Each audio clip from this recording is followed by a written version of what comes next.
Hello guys, so this is the Hindu editorial, February 1st.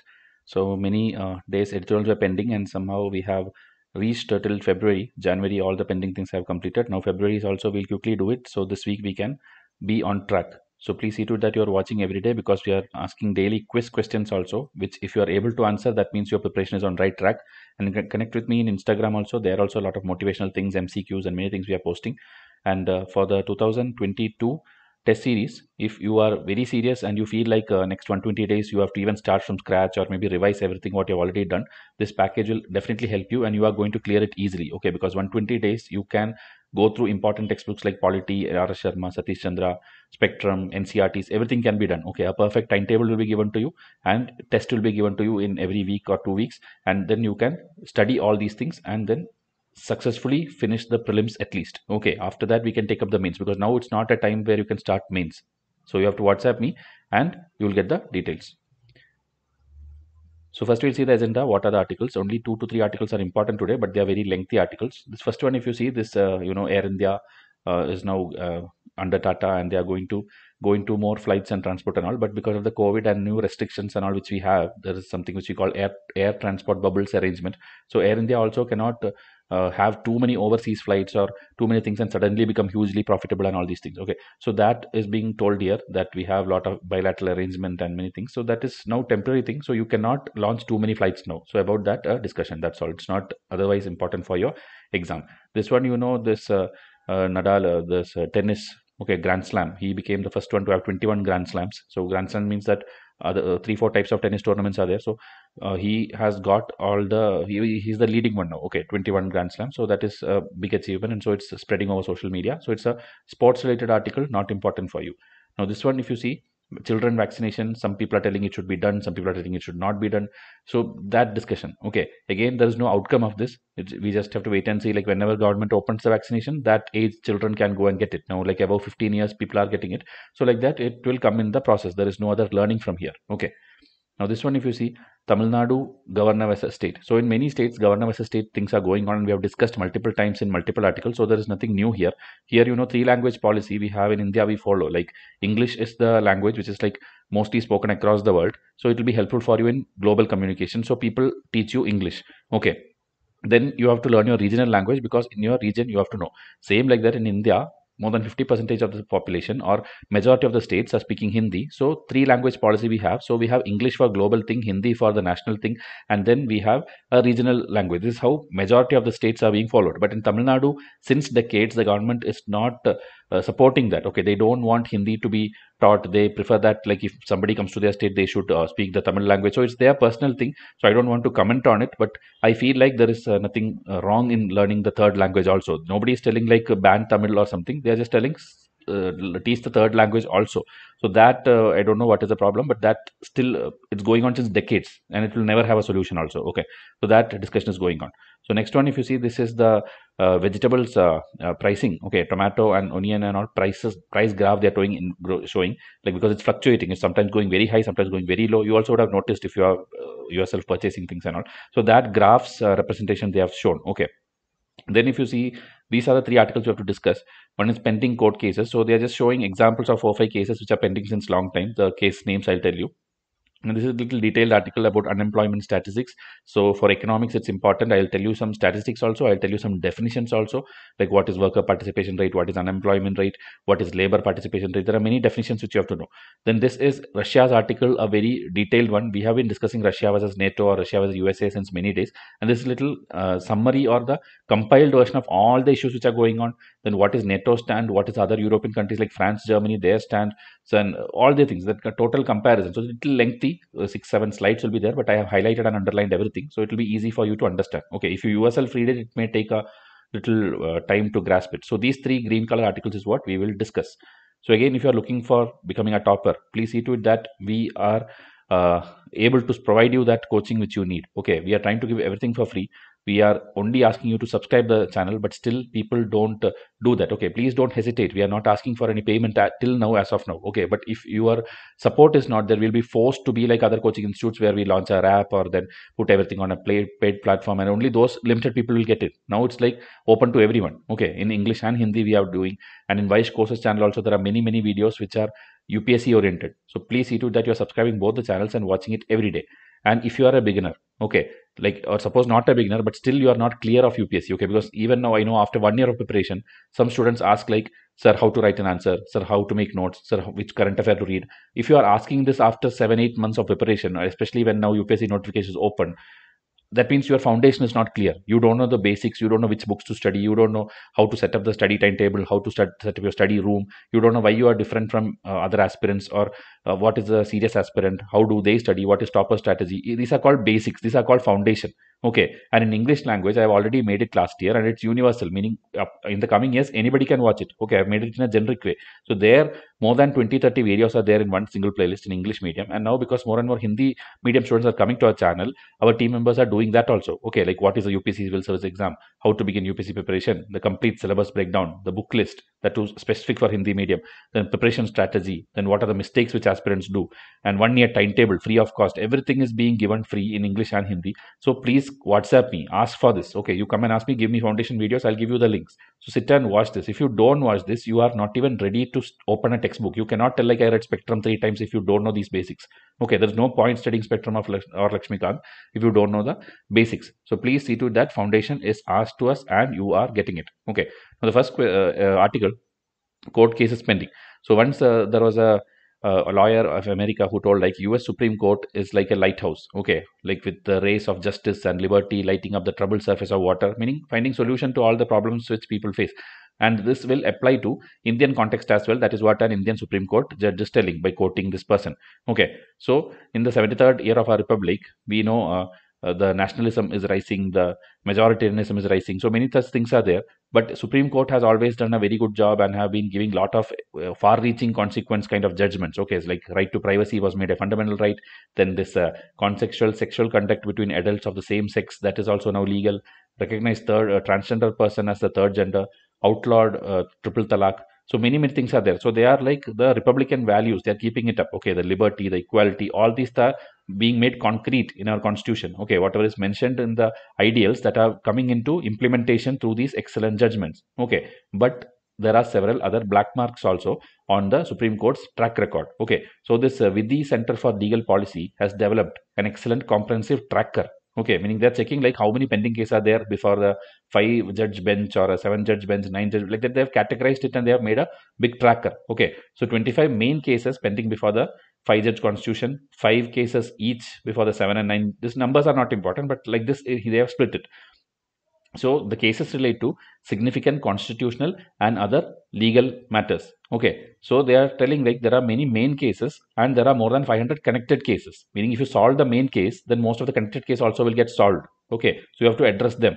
So some important, I think 5 of them important ones they are telling here. First one is about the constitutionality of the Citizenship Amendment Act 2019, where you know the non-Muslim communities from Bangladesh, Pakistan, and Afghanistan, they'll be given Indian citizenship. Okay, meaning the minorities of those people can get Indian citizenship. So that kind of one act was there. So that has been challenged by multiple people, but that is still now not heard or not. No proceedings is there. This is the first case, and there are a lot of connected case to this. Now, second one, if you see the presidential order of August 5, 2019, that diluted Article 370 of the Constitution and split Jammu and Kashmir into 2 union territories. So this also was raised in the court, like what is the legality, how can they do? So this kind of thing also is being questioned, and there are connected cases. Now, third one is the reservations in educational systems. You know the EWS. Even now, when you are filling UPSC form, you know now we have a EWS category also. But the way which the reservations are given, like this much acre of land or this much houses, this much money, this much income, there was no clear judgment, clear idea given by the Lok Sabha or the Parliament or the Prime Minister, anybody, that like how did you even arrive at such a thing? Like how will you decide? Okay, these people are eligible and these people are not eligible. That criteria was not discussed anywhere. Okay, so that cases are there. Now, next, if you see this Vivek Narayan Sharma versus Union of India is about the legality of the demonetization. So this also has been raised, and there has been nothing which has been done by the Supreme Court. Okay, the case is pending. Now, last one is failed to accord proper hearing in the last 4 years to the constitutional challenge to the electoral bond scheme. Electoral bond scheme, multiple times I've discussed, even yesterday I discussed, I think. So this one also, when they suddenly change the rules or suddenly making like black money can enter the system. So when this is coming and somebody is challenging it in court, nothing is being done. Okay, so these are five important main cases which is connected to lot of other cases. Now we see Granville Austin in Lakshmikant also, he has used this person multiple times. He was a distinguished constitutional scholar. He is told that the Supreme Court is custodian of the equality under the law that lies at the heart of the country's constitutional democracy. Unless the court strives in every possible way to assure that the constitution, the law applies fairly to all citizens, the court cannot be said to have fulfilled its custodial responsibility. Okay, so this you can like this itself by heart and use in any Supreme Court related question. Okay, this is why I told editorial is very, very important. Don't depend on coaching institutes, notes and all. You will not get this kind of original quotes. Okay, they will just modify it according to their need. You will not get these quotes and your answer will be same as the other person who sits next to you and write the answer. Then you will never become a topper. If you have to become topper, you need unique things. Now, by abjectly failing to decide key constitutional cases in a time-bound manner, the Supreme Court has not acted as a sentinel on the qui-vive. Okay, so this is a phrase. Many Latin phrases, Roman phrases you see in Lakshmikant also it's there. So it will have a meaning. So it's good if you by heart this. It is actually watchful guardian. Okay, Supreme Court has not acted like a watchful guardian because in a time-bound manner, it is not decided on this constitutional cases. So this one you can also use in your answers. Okay, examiner will be impressed if you write in bracket. You can write this also watchful guardian. So they will have a clear understanding that you are not by hearting, you are understanding and writing. Okay, now the power of judicial review is also critical to democracy and that has to be used, or else India's hard fought constitutional democracy would be in grave peril, meaning grave threat or danger. So this is the pending cases article, which is the smallest article which we discussed today. Now there are two lengthy articles. So one is employment statistics. Okay, numbers are not important, but first slide I'll show you something which is not there in the Hindu. I'll show you 5 definitions. Okay, first is what is the labor force. The labor force or currently active population comprises all the persons who fulfill the requirements of inclusion among the employed or the unemployed, meaning everyone. Okay, who is employed or unemployed, that is called the labor force. Okay, who is fulfilling the requirement to fit into this category. Okay, so that again we'll see who is considered the workforce, that we'll see. Now unemployed means what? Unemployed are defined as people without work but actively seeking employment and currently available to start work. These are the people who are unemployed. Now unemployment rate, it is defined as the number of persons unemployed. Okay, this one, number of persons unemployed per 1,000 persons in the labor force. Okay, labor force means the first one, that is employed or unemployed. So in that 1,000 per 1,000 person in this list, that is the unemployment rate. Okay, number of persons unemployed per 1,000 persons in the labor force. Now next one is labor force participation rate. It is calculated as the labor force divided by the total working age population. Okay, labor force participation rate is calculated as the labor force divided by the total working age population. So what is working age population? It refers to the people between 15 to 64. Okay, now last one, worker population ratio. These are all the things which in articles the Hindu editorial authors and all keep using it. So if you know clearly the definitions, it will be easy for you to understand. So it is defined as the number of persons employed per 1,000 person. Okay, this one if you see, this is number of one unemployed per 1,000 person. Okay, this is the number of person employed per 1,000 person. Now suddenly when I told all these things, I'm sure you will be confused. Okay, like even me sometimes I have to go through it again so that I can explain to you clearly. So now you make a note of it and every day try to read it. Okay, when you read it 2, 3 times, 4 times, then it will be like by heart for you. Then after 5 years anybody asks you also, you will correctly tell the difference between all these things. Okay, these are generic terms used in economics textbooks and all, so you should know. So this is the thing outside Hindu. Now in the article they're telling there are 2 important indicators which define like a economy is transforming. Okay, one is the rate of growth. Okay, rate of growth and the changes in the structural composition of output, like how much output, how much growth. That is the first thing. Second one is the workforce. Okay, so now India has experienced fairly consistent change in the first indicator, meaning in growth wise we have had huge change after the 1991 reforms and all. There is like everything is growing, but the trend in employment has not revealed any consistent or clear pattern. Okay, so out of the 2 indicators, one is going good but the second is not going good. So the growth rate also they are telling by GVI terms and also numbers again I told not important. Okay, but there has been a huge growth and always there is steady decline in agriculture thing and there is increase in the share of non-agriculture thing. This is how a country develops always. It starts with agriculture, then moves to industry, then moves to services, and it will be more of non-agricultural output in the later stage. So that is working fine for India. Now when we see the employment pattern, okay, employment or unemployment pattern, there are problems. Okay, there are wide variations and this is due to economical, sociological, technological factors, and things which have brought other changes in workforce and employment, and is partly due to gaps in the data. Okay, meaning there is problem with the data. Data is not available because we don't have proper census for that. Now there are two major sources in which we collect the data. Okay, one, the 10-year census, decennial population census, and then the nationwide quinquennial, okay, meaning the 5-year survey on employment and unemployment by the National Sample Survey Office. So there's a 10-year population thing and there's a 5-year thing. Okay, this one. So last available census, it is 2011, because 2021 census now, because of COVID and all, we have not done it. Okay, the process is going on but not done it. Then NSSO data are available up till again the same time, 2011-12. After that it was not done, because after that this government now replaced it with the periodic labor force survey, okay, PLFS, which started in 2017-18 on annual basis. So this one is done every year. So now this one is available for our 2017-18, 18-19, 19-20. Okay, after that it's not done. So 3 years latest data we have now of employment.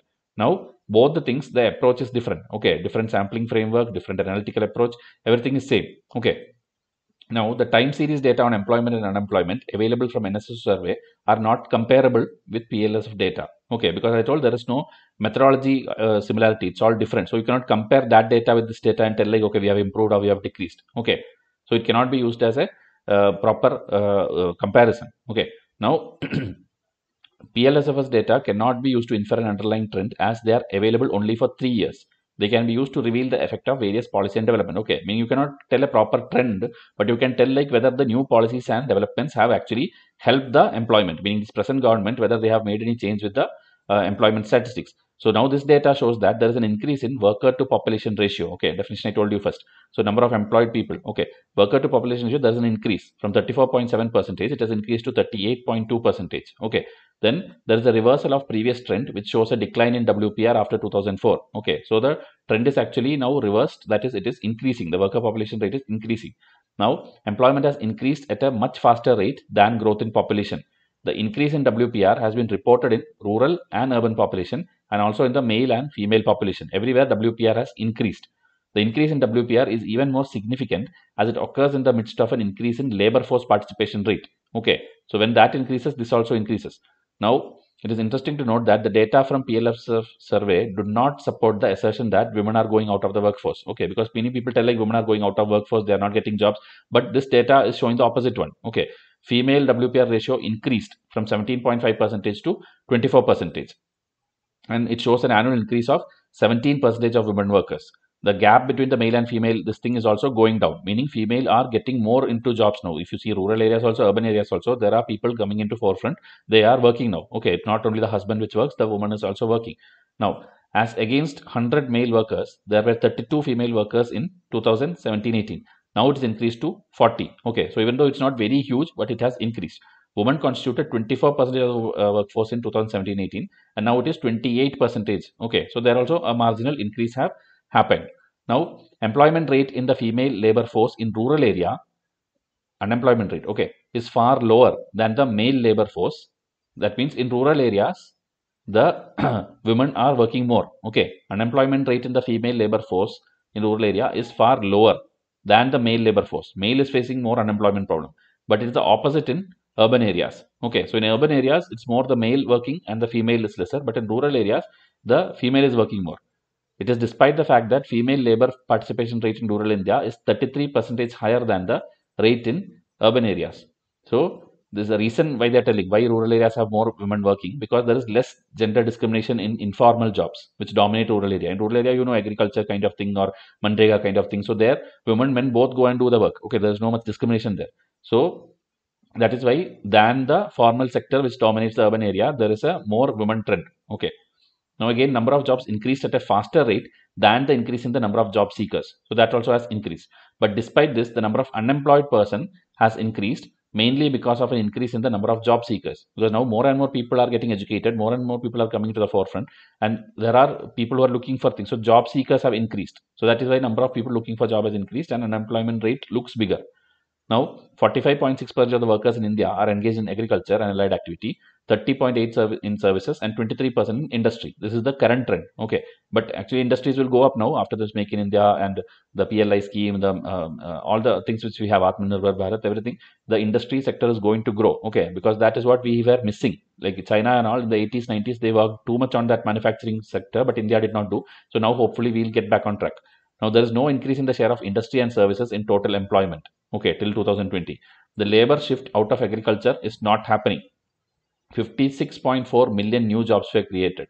Okay, out of this 57.4 were created in the agriculture allied sector. So allied sector means it's not like the normal traditional farming. Okay, everything comes, the fisheries, the honey, the any horticulture, every department comes in the allied sector. Okay, so that there also a lot of things are there. So overall what happens is people are still in the agriculture sector itself.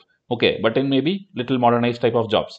Now employment in manufacturing sector showed a meager increase in 1.8 million in 2 years, and construction activity added 6.4 million jobs. So here, as I told, the it has been growth has been slow, but hopefully in the future it will increase. Now the new entrants to the labor force between 2017-18 and 2019-20 got absorbed in the agriculture. The young labor force, which is getting increasingly educated, sought more numerative work outside agriculture, but only a few succeeded. Okay, because they are all educated now. Industry and service sectors have adopted capital intensive and in many cases labor displacing technology and production strategies. Okay, so people need to know a little bit of technology also. Modernization, they will reduce the workforce also, because labor intensive work changes to capital intensive work. Okay, so there will be labor displacement also in those sectors. And also modern technology like artificial intelligence have come, internet of things have come. So there is a big question about the future of new entrants into the labor force. Okay, because you have to be extremely skilled and you have to be on top of it. Only then you will get the jobs nowadays. Okay, else you have to start your own thing. That is why the startup revolution is also going in this country.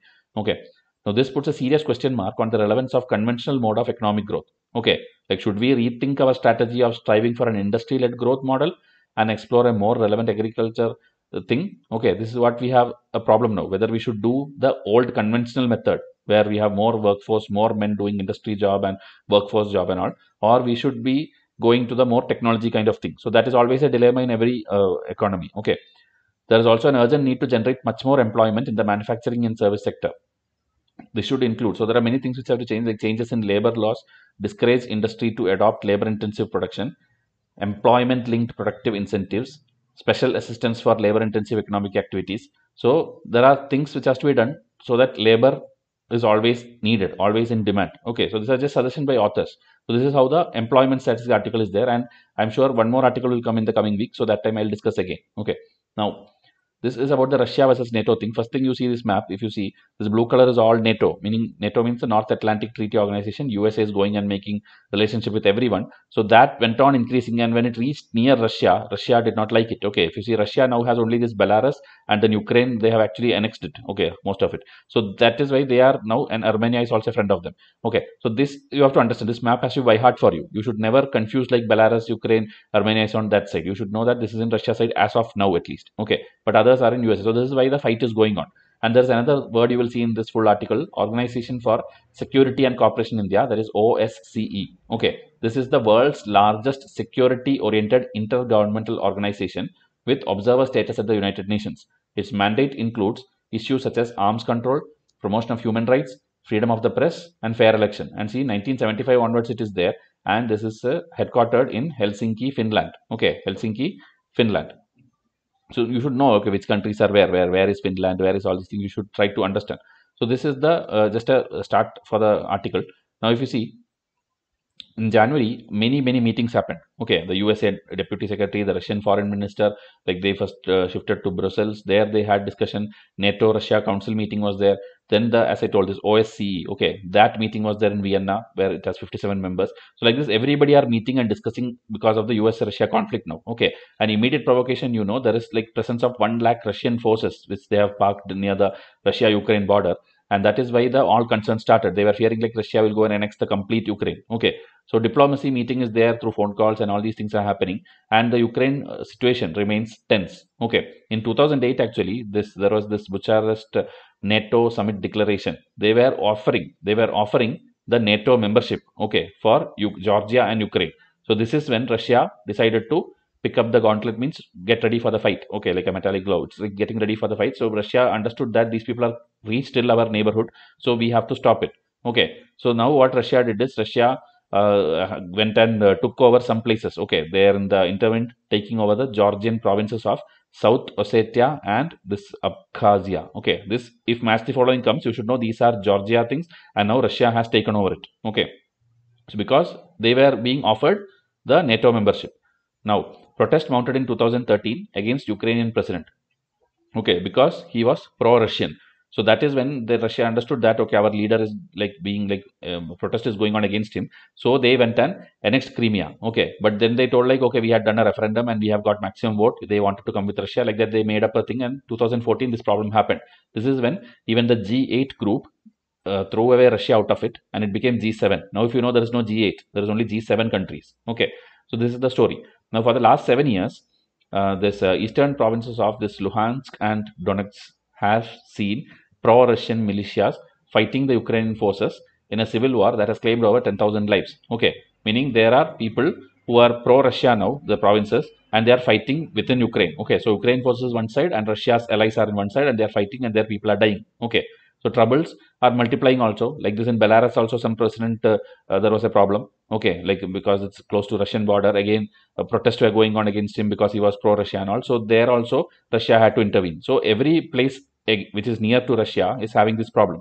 And you know, in South Caucasus there is a fight between Azerbaijan and Armenia. Like again, I told you, Armenia is Russia's ally. Okay, so this fight is going on, and this is important. This Nagorno Karabakh, a big article I already discussed. Okay, it's the disputed area. Again, match the following and come. It is between Azerbaijan and Armenia. So they are fighting for this. So there also a ceasefire was brokered by Russia.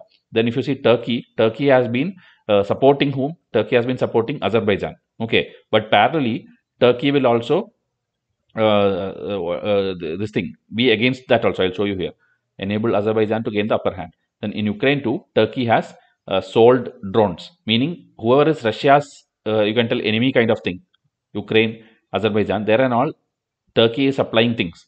But at the same time, Turkey is also engaged with Russia in Astana process on Syria, and is also a client, meaning purchasing S-400 missile from Russia. So what is Turkey's model? Nobody can understand. Okay, they are supporting Russia also, having ties with Russia also. At the same time, they are going and supporting the opposite side of Russia also. Okay, so that is one strange thing which Turkey is doing. Okay, so I've just underlined so that you understand. Then Kazakhstan, you saw there was a fuel price rise. This is also big article I discussed. So there even shoot at sight orders, and then President, Prime Minister problems are there. President is stepping down. Then he will make another committee where he is the chair, meaning a puppet government will be there. He is controlling from outside. So people will again get angry. People are again protesting. So this problem is going on in Kazakhstan also. Okay, so everywhere there is problem. They have asked Russia for help also, and Russia even sent something called Collective Security Treaty Organization, CSTO. Okay, which is led by Russia, and it includes many countries like Armenia, Belarus, Kazakhstan, Kyrgyzstan, Tajikistan.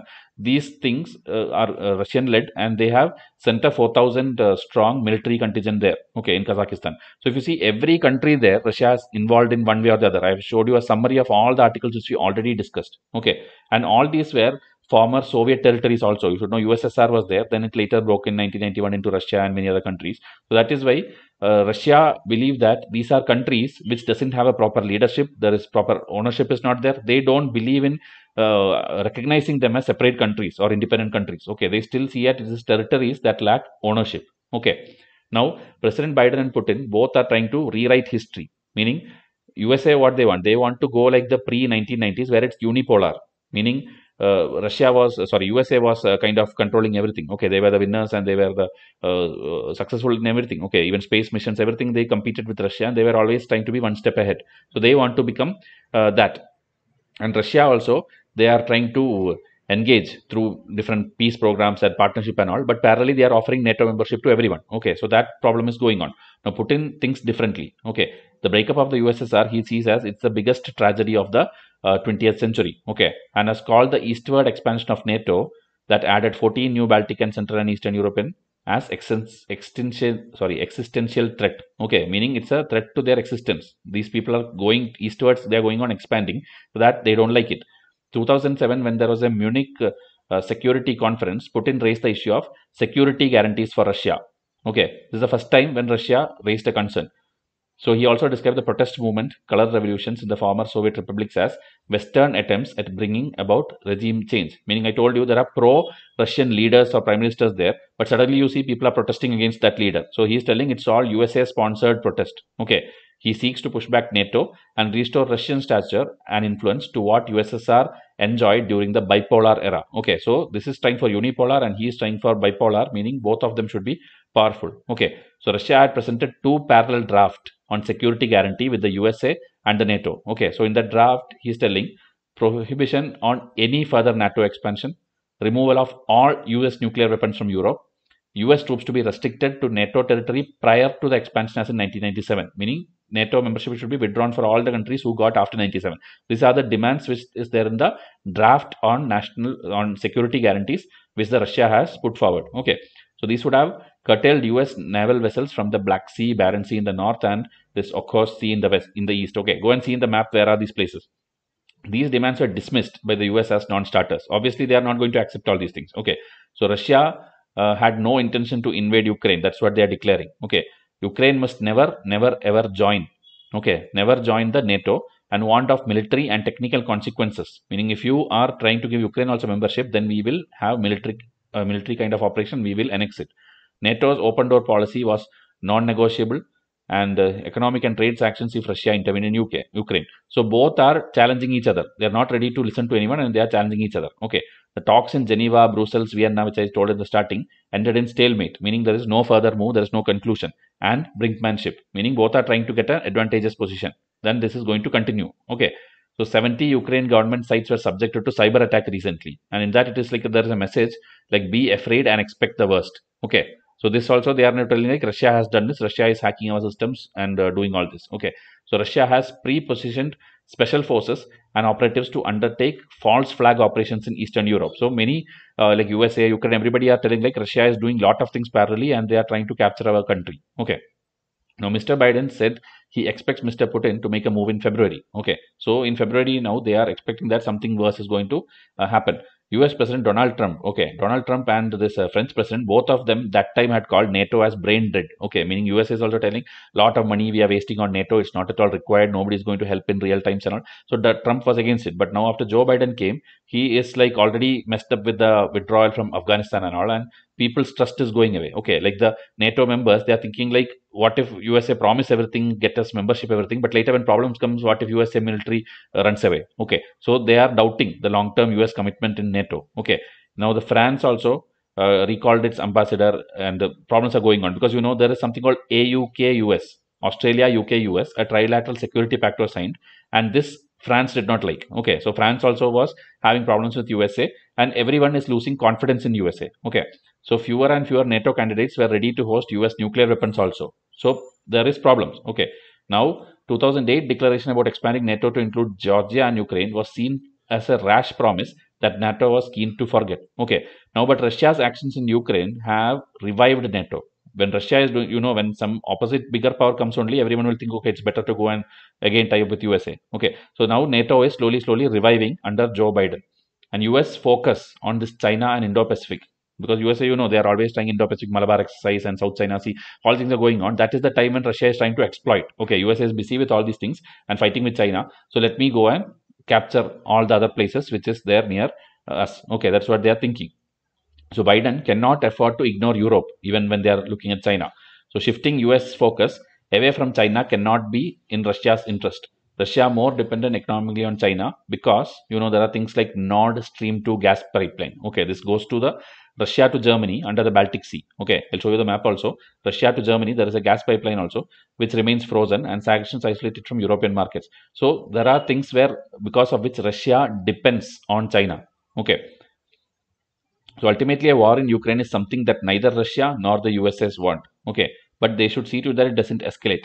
Putin has to decide which is a greater challenge: a liberally oriented Ukraine or confrontation with a rejuvenated NATO, together with an unconstrained China. Okay, so this is a very good concluding line. So the choice he has to make, like whether he needs that type of Ukraine or we have to tie up with NATO or you have to do China's thing. So many things are there. You have to make a choice. So this is the entire article, and this is the map of the pipeline. Okay, the Nord Stream 2 gas pipeline, which I told, from Russia to Ukraine, sorry, Germany, it's going. And here there's the Baltic Sea. Okay, and it remains frozen in winter time, and also this thing won't work. So that is why Russia will have to depend on China. So this one, if UPSC asks like this pipeline goes through which sea, you have to know it is Baltic Sea. Okay, it is an expected question. So again, if you are a very serious aspirant, WhatsApp me today itself, because I need the UPSC aspirants here. If you are enrolling or not, you have to be in contact with me. Okay, if you are enrolling, I'll give you details. If not, you can watch the free lectures in English and Hindi. Please subscribe the channel. Only then I can support you with more and more free videos. And contact us in Instagram and WhatsApp and Telegram. Okay, so these are the channel names. Please subscribe. Thank you and have a nice day.